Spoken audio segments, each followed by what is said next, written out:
This is our final video for proving the identities. They're going to give you your identity like this, and we're going to prove it. And the best thing to do is to start with the more complex looking side, something that you've seen before on that page of tricks or the page of tips. So on this one, you can see that we have our division. We have some denominator. So that's where you start. You just go in blindly. We're just trying to make this. So you go, okay, well, if I see this, I know that I can take sine theta and divide it by sine theta.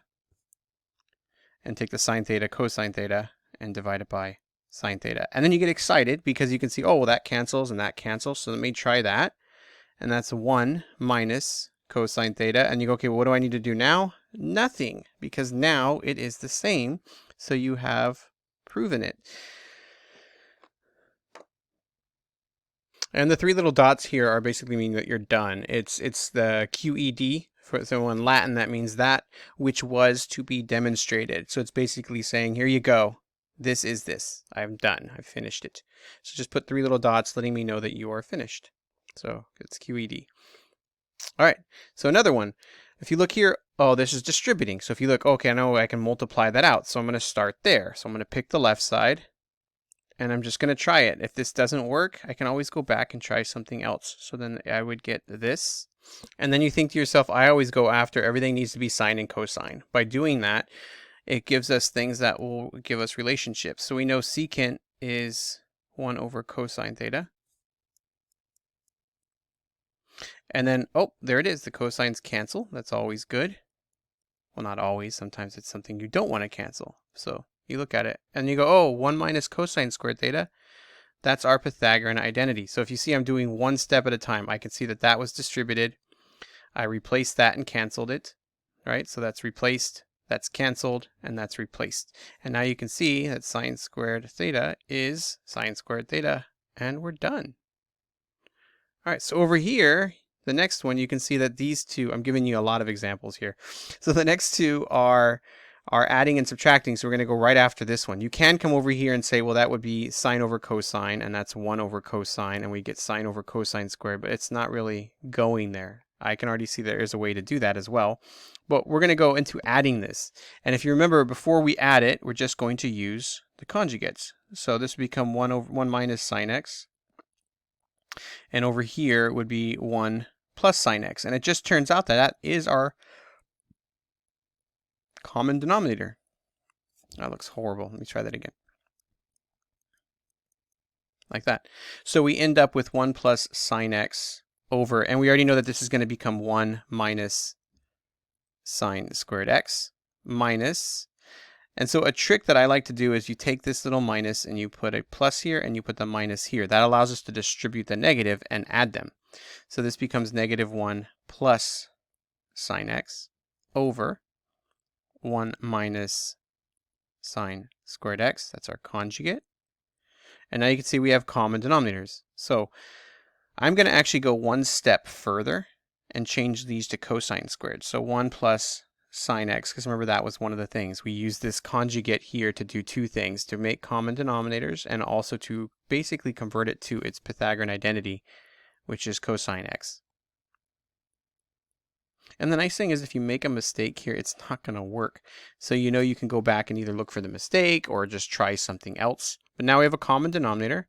So if I add the tops, I'm going to get this, the ones will subtract. So 1 take away 1 is 0. Sine x and sine x is 2 sine x. So we end up with 2 sine x over cosine squared x. And then you can get really excited now because look what just appeared.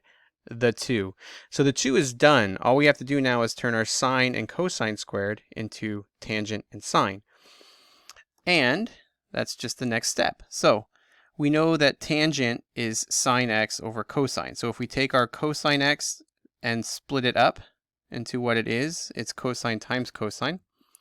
This would allow us, I'm just going to put an arrow now, and go 2 sine x over cosine x times, and it's just like a 1 sitting here, so 1 over cosine x. And if you look at that now, we now have it in order. So sine x over cosine x is tangent x, and 1 over cosine is secant. And you do need to show this split that we are doing here to here to here, because otherwise you're just jumping from there to there. You're not proving that it's this. You're just saying, well, that's that. Okay, prove it to me. So you have to have this cosine split, the sine over the cosine, the 1 over cosine. You have to show that that is secant, that that is this. You're only using the identities that you were given. Okay, here's another one. And so this one's the same basic idea. If you look, the left side is more complicated.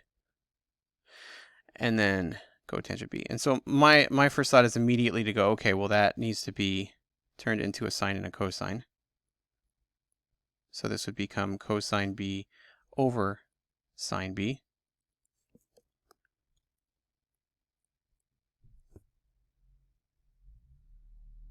And then we multiply that together.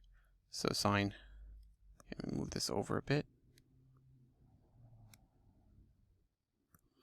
This would become sine b plus cosine squared b over sine b. So now we've modified it into a fraction. And so if we do a nice common denominator here, so multiply this by sine b and sine b, we would end up with sine squared b over sine b.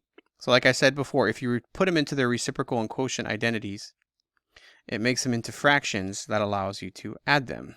So now we can say sine squared b plus cosine squared b all over sine b. And what is sine squared and cosine squared?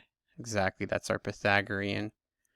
And there we go. 1 over sine b is cosecant b, and we're done. So it's that same idea. You see cotangent, write it as cosine over sine. Change all your cotangents, tangents, secants, cosecants into their reciprocal and quotient identities. And then simplify. If you see an addition and it's a fraction, add the fractions together. If you see a Pythagorean identity, replace it. It's just a bunch of the same steps over and over again. Okay, the last two, though, are tricks. I wanted to show you some tricks here. So if you see tangent x, tangent y, and you see tangent x, tangent y, what you want to do first is create it. So you could either multiply by a tangent y top and bottom, and that would give you tangent x, tangent y, or you can multiply by tangent x. Now, I like tangent x, so that's what I'm going to do. So we write our fraction. And what we're going to do is multiply the top by tangent x. And so we have to multiply the bottom by tangent x. And what this gives us is tangent x squared, tangent squared x, plus tangent x, tangent y. So now I have my tangent x, tangent y, which means all the other stuff, if these are equal, should start to cancel away and simplify. Oops, I forgot the tangent x on that one.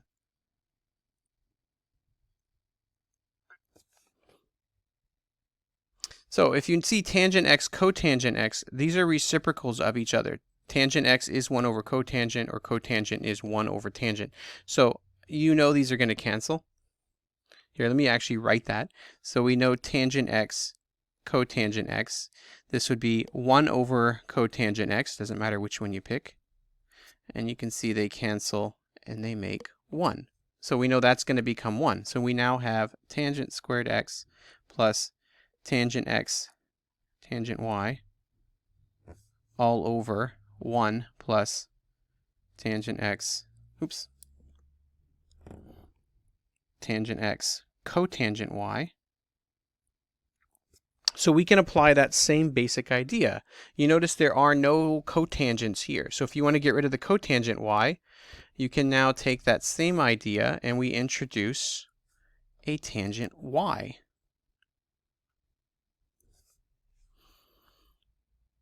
And so moving this up here and shrinking it, we end up with, so I had to move it, we end up with tangent squared x, tangent y, plus tangent x, tangent squared y. And don't worry about it getting large. There's tricks and stuff. You just try something, and if it works, it works. I'm going to put the tangent y in the middle. So we end up with that. And then we know, again, this is going to cancel and make 1. So we end up with tangent squared x, tangent y, tangent x, tangent squared x. So we end up with this tangent squared x, tangent y, plus tangent x, tangent squared y, all over tan y plus tan x. Now, if you remember, we're supposed to do that little thing again. If you see this situation here, you can factor. They both have a tan x and a tan y in them.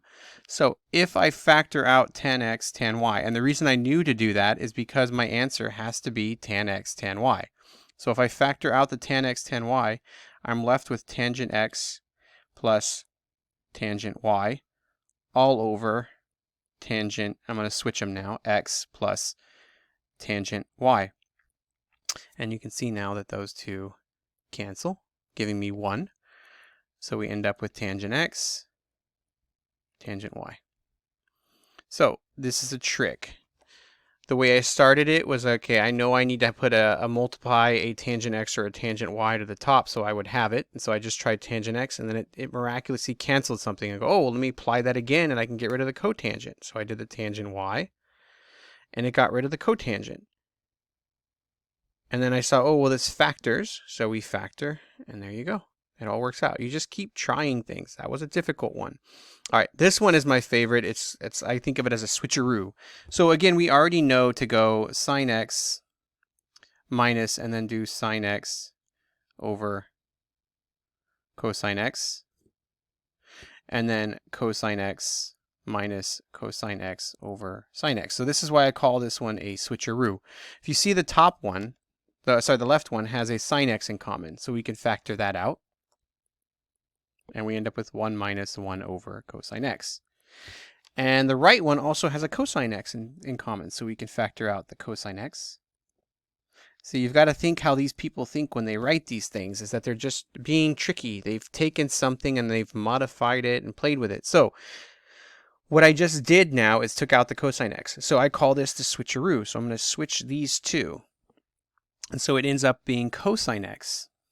1 minus 1 over cosine x, and then sine x, 1 minus 1 over sine x. And so now you can distribute those in. So if we redistribute them, you get cosine x over cosine x, which is going to cancel. And you get sine x minus sine x over sine x, which is going to cancel. And so we end up with cosine x minus 1. There's our first one. And sine x minus 1. So it's a little switcheroo. If you see by switching them, we already knew to go right off the bat, tangent and cotangent, we need to write them as their quotients. And they go, oh, they have a common factor. Let me factor it out. Common factor, let me factor it out. The other option was to multiply. And I guarantee if you multiply, it would bring you into something that is factorable. And you could factor it into this. But I like the switcheroo better. So we pulled out the sine, pulled out the cosine. And then I saw, oh, look, if I put the cosine into this, it would become cosine minus 1. And if I put the sine into this one, it would become sine minus 1. So it's just switch them. Because this is a multiplication. Multiplication is commutative. You can multiply it in any order you want. So 2 times 3 is the same as 3 times 2. So multiplication, put them anywhere you want. So we now have a multiplication with them just arranged. So like this, if you had 2 times 3 times 5. The best way to do this is to go, oh, well, 2 times 5 will be 10 times 3. So that would become 10 times 3, which is 30. You just move them around, right? So that's all we did. And then I can put my 3 little dots because we're done. And that is a lot of different problems, a lot of different techniques. So if you get stumped, look at all 3 videos and see which one of the methods or techniques you can use. And sometimes you just apply them all. All right, thank you.